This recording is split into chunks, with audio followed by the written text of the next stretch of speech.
The year is 1589. France is a kingdom riven by religious strife and was in turmoil.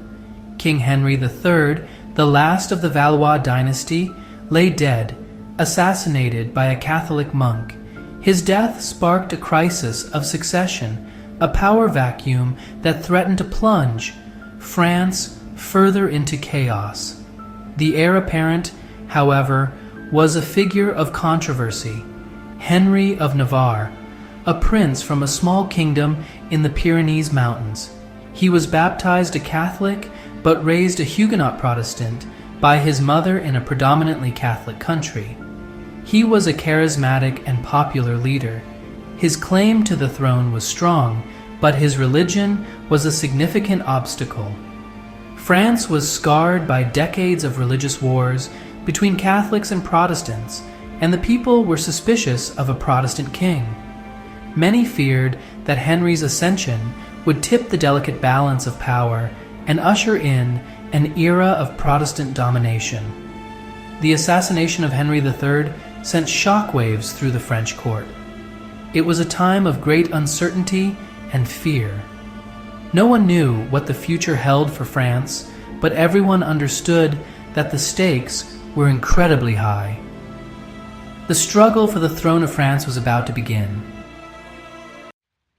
Known for his charm, wit, and practicality, Henry of Navarre was a man of action. He was a seasoned soldier, a veteran of numerous battles, and a shrewd political operator, but he was also a pragmatist. He understood that becoming King of France would require more than just a legitimate claim. It would require the support, or at least the acquiescence, of the Catholic majority. However, a powerful faction within France, known as the Catholic League, was vehemently opposed to Henry's claim. The League, backed by Spain and the papacy, was determined to prevent a Protestant from ascending to the French throne. They rallied their forces, vowing to fight tooth and nail to install a devout Catholic as the rightful ruler of France. The League controlled Paris, the heart of France, and many of the major cities. They had a powerful army and the support of influential nobles. For Henry, the situation was dire. He was outnumbered, outgunned, and surrounded by enemies. His path to the throne was fraught with danger, a perilous journey through a kingdom divided by faith and ambition. Facing a formidable enemy in the Catholic League, Henry made a strategic retreat to the northern port city of Dieppe. This move was crucial for two reasons. Firstly, Dieppe offered a safe haven, a strategic point of defense against the League's forces. Secondly, and perhaps more importantly, Dieppe provided access to vital English support.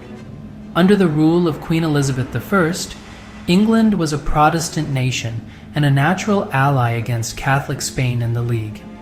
Upon arriving in Dieppe on August 26, 1589, Henry was warmly welcomed by the city's governor, Aymar de Chastes.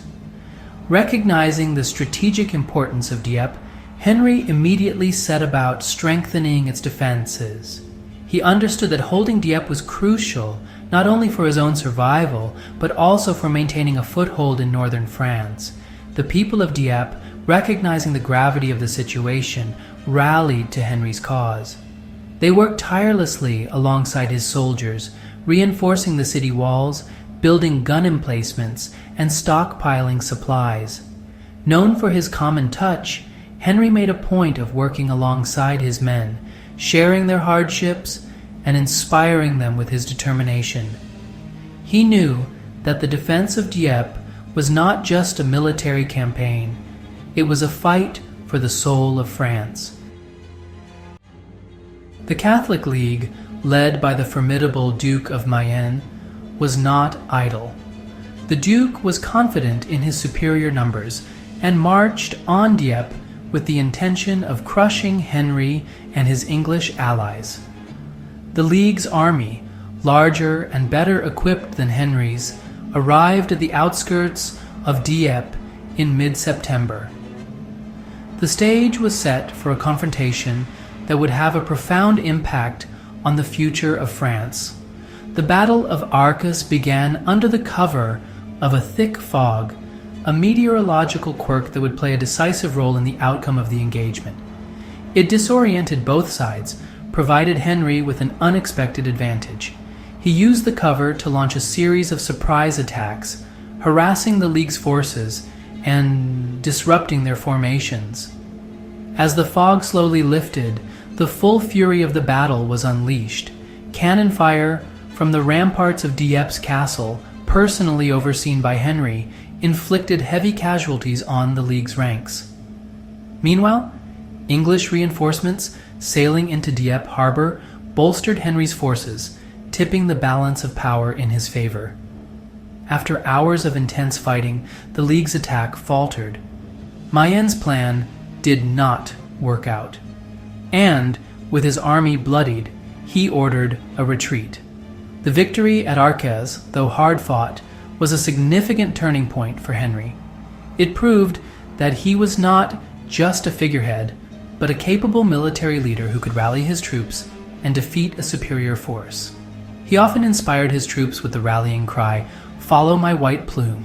This phrase became a symbol of his leadership and bravery on the battlefield.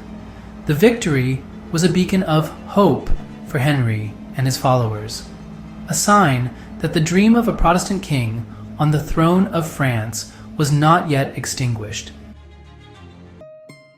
The struggle for Paris was a pivotal moment in Henry IV's reign. Capturing the city was not just a military victory, but a crucial step toward unifying France. However, the price of peace was steep. Henry had to navigate complex political landscapes, making difficult decisions and compromises. Finally, Henry decided to set his Protestant beliefs aside in favor of the Catholic faith. He believed this was the surest way to gain support from Catholics and secure the throne. Regarding this conversion, he famously said that Paris is well worth a mass. This exemplified his pragmatic approach to securing peace and stability for his kingdom. Despite the seeming ease with which Henry IV decided to convert to Catholicism, it was not taken lightly. To be sure, was a pragmatic move, aimed at consolidating his power and bringing an end to the religious wars that had torn France apart. By embracing the faith of the majority, he sought to heal the deep divisions within his realm. This decision, though controversial, ultimately paved the way for a more unified and peaceful France. Henry IV's legacy as the Good King. Henry endures to this day. His reign marked a period of relative peace and prosperity after decades of conflict. He implemented numerous reforms to improve the lives of his subjects, from economic policies to infrastructure projects. He issued the Edict of Nantes, which gave significant rights to the remaining Huguenots in France. This was not without controversy, with both Catholics and Protestants continuing to collide on occasion. Henry's vision for a united and flourishing France left a legacy for the nation's history. His leadership and dedication to the welfare of his people earned him a place in the hearts of his countrymen, solidifying his status as one of France's most memorialized monarchs.